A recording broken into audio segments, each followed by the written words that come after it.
lampu depan motor tiba-tiba mati. Ivan berhenti sebentar.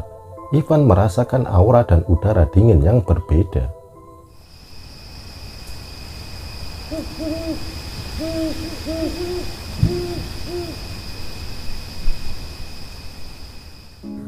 Selamat datang di Buzz Story, cerita waktu malam.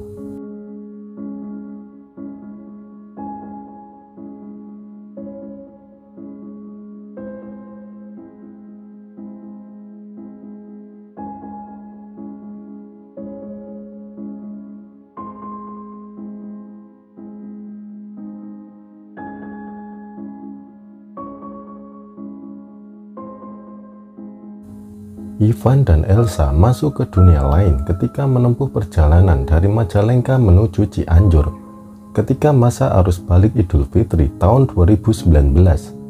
Ivan dan Elsa biasa mudik menggunakan sepeda motor. Pada tahun-tahun sebelumnya, mereka selalu melewati jalur Pantura dari Tangerang ke Majalengka maupun sebaliknya.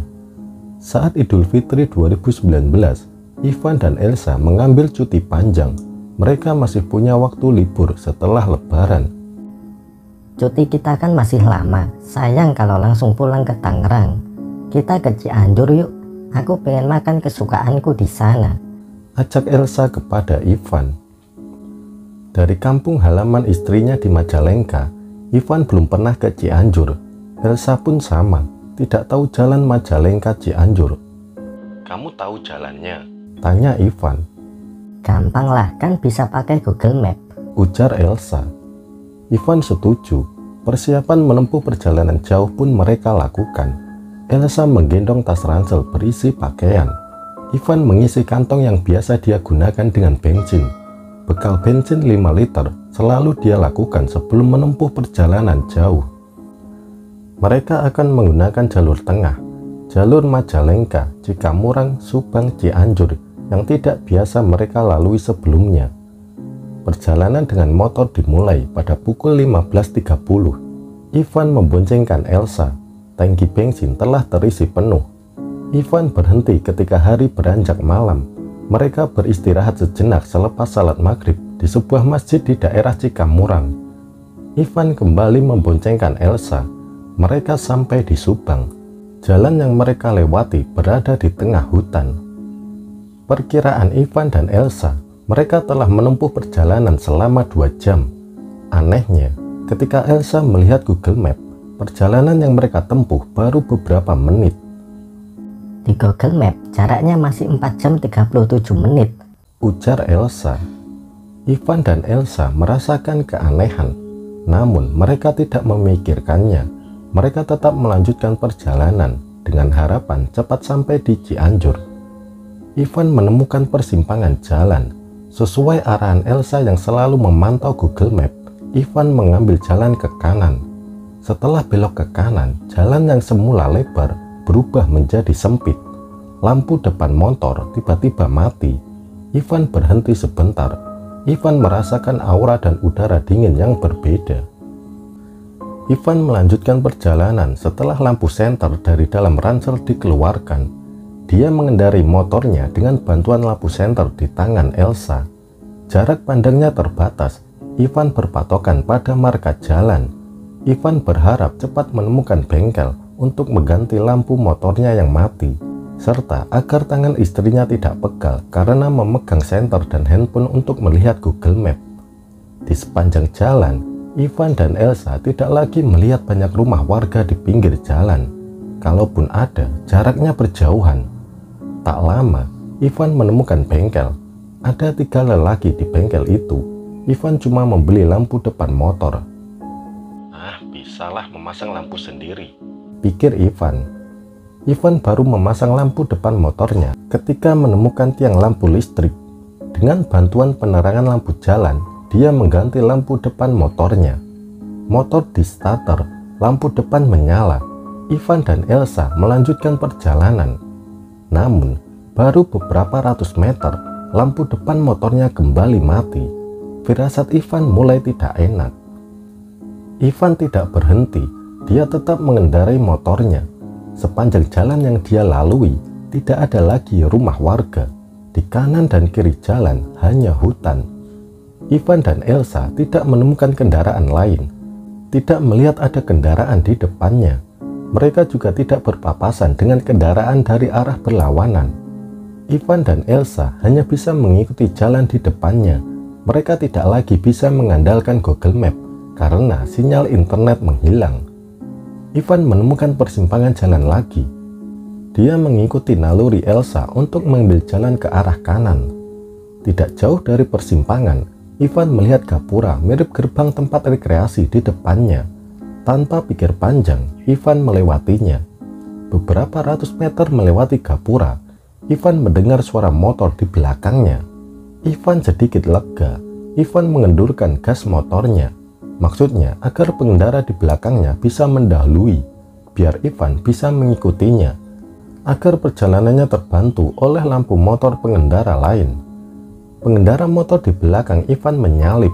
Seorang bapak-bapak mengenakan peci putih, badannya agak gemuk. Dia memakai sarung seperti habis sholat. Motor yang dikendarai berjenis Matic. Ivan mengikutinya. Namun, bapak-bapak itu menjauh. Ivan menarik gas motornya. Anehnya, Ivan tidak bisa mengejarnya, tidak bisa mendekati bapak-bapak itu. Ketika melewati jalan yang sedikit menikung, Ivan tidak lagi melihat pengendara motor Matic itu, seperti menghilang. Semestinya, Ivan masih bisa melihat. Meskipun jaraknya jauh, dia bisa melihatnya dari sorot lampu motor Matic tersebut, karena jalannya lurus setelah menikung sedikit. Di sepanjang jalan juga tidak ada persimpangan, tidak ada jalan gang atau jalan kampung di kanan dan kiri jalan. Yang ada hanya hutan. Ivan tidak mau memikirkannya. Demi keselamatan dia dan istrinya, Ivan fokus mengendarai motor. Tak lama berjalan, Ivan mendengar suara sepeda motor Matic dari arah belakangnya. Motor Matic itu menyalip Ivan. Ivan melirik. Dia melihat motor Matic yang sama. Pengendaranya juga sama. Bapak-bapak agak gemuk berpeci putih dan mengenakan sarung. Ini kan bapak-bapak yang tadi, motornya juga sama, pikir Ivan. Ivan sempat merasakan keanehan, namun tidak bisa berpikir lama. Dia lebih mementingkan keselamatannya. Ivan mengikuti motor Matic di depannya. Dia berharap bapak-bapak itu tidak ngebut dan menghilang.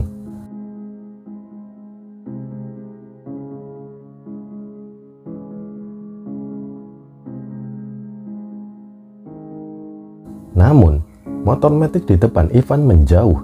Ivan menarik gas motornya lebih dalam. Dia berusaha mengejar. Tapi ketika melewati jalan yang sedikit menikung, pengendara motor Matic itu tiba-tiba menghilang seperti ditelan bumi.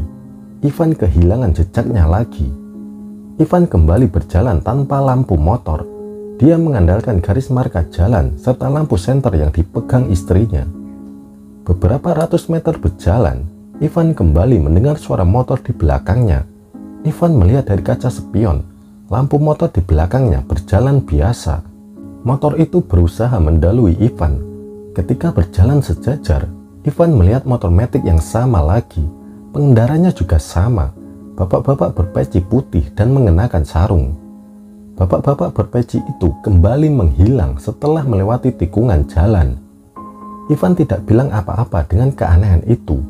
Setelah berjalan beberapa ratus meter, Elsa yang juga merasakan keanehan berucap, "Ada yang aneh ini."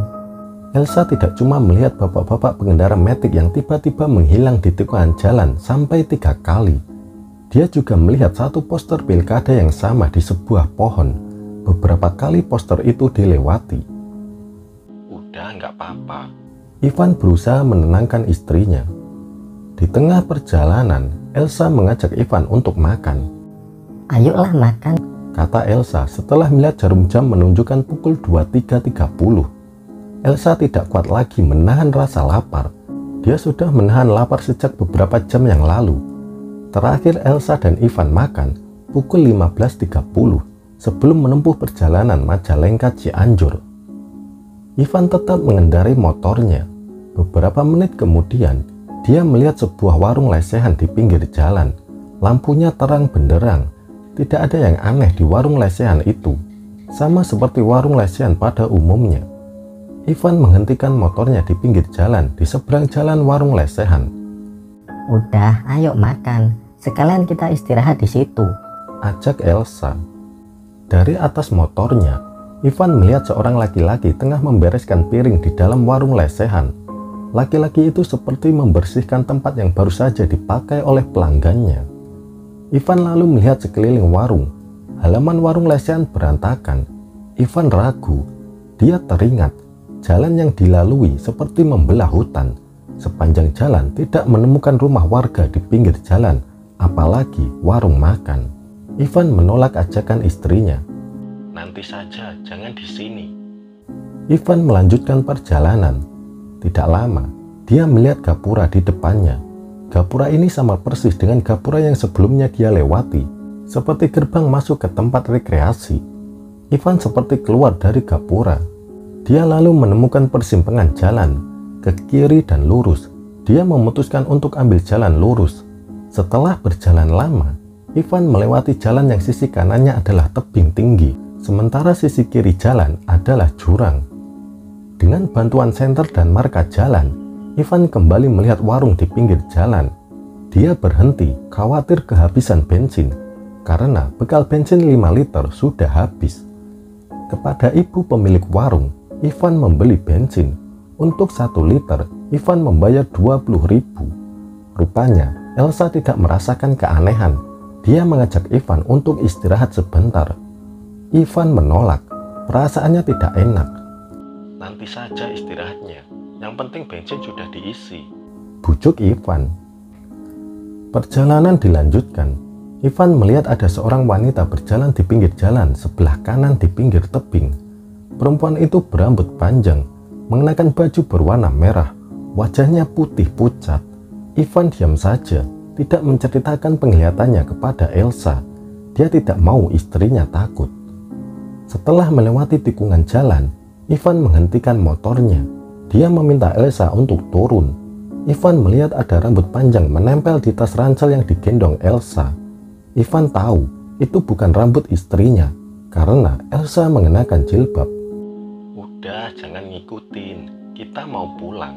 Sudah waktunya kita pulang, kata Ivan di dalam hati. Dia lalu berdoa agar selamat dan cepat sampai di Cianjur. Setelah hati Ivan sedikit tenang, Ivan menggeber motornya. Ivan melalui jalan yang agak menanjak. Pas di tikungan, Ivan melihat ada sebuah mobil seperti mengalami kecelakaan tunggal. Posisi mobil itu sedikit melintang di tengah jalan. Di jok belakang mobil ada seorang anak kecil yang duduk. Seorang bapak-bapak berdiri di belakang mobil. Bapak-bapak itu melambaikan tangan ketika melihat Ivan. Bapak-bapak itu memberi isyarat agar Ivan berhenti dan menolongnya. Ivan berniat berhenti, tapi urung dilakukan. Ivan melihat di depan mobil ada sosok hitam setinggi 2 meter lebih. Pegangan yang kenceng, bisik Ivan kepada istrinya. Ivan menarik gas, dia ngebut melewati mobil tersebut. Elsa sempat menengok ke belakang. Ternyata mobil bapak-bapak beserta anak kecil itu sudah tidak ada, menghilang entah kemana. Ivan terus menarik gas motornya. Beberapa ratus meter berjalan, ada mobil di belakang Ivan.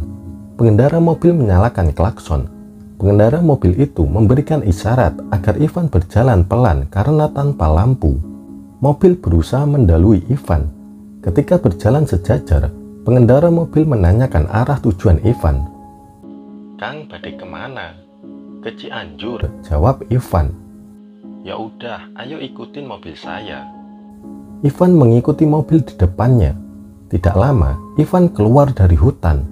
Dia menemukan jalan raya. Ivan merasakan hawa adem yang berbeda. Di persimpangan jalan, pengendara mobil bilang, ke Cianjur ambil ke kanan, Kang. Ivan menganggukkan kepalanya. Dia menghentikan motornya di pinggir jalan setelah mobil yang dia ikuti menjauh. Ivan berusaha menenangkan diri. Dia bingung. Setelah berjalan selama 12 jam, ternyata masih berada di Subang. Setelah tenang, Ivan berniat mencari warung untuk makan. Dia menyalakan mesin motornya. Tiba-tiba, lampu depan motornya menyala. Akhirnya, Ivan dan Elsa sampai di Cianjur pukul 2 dini hari.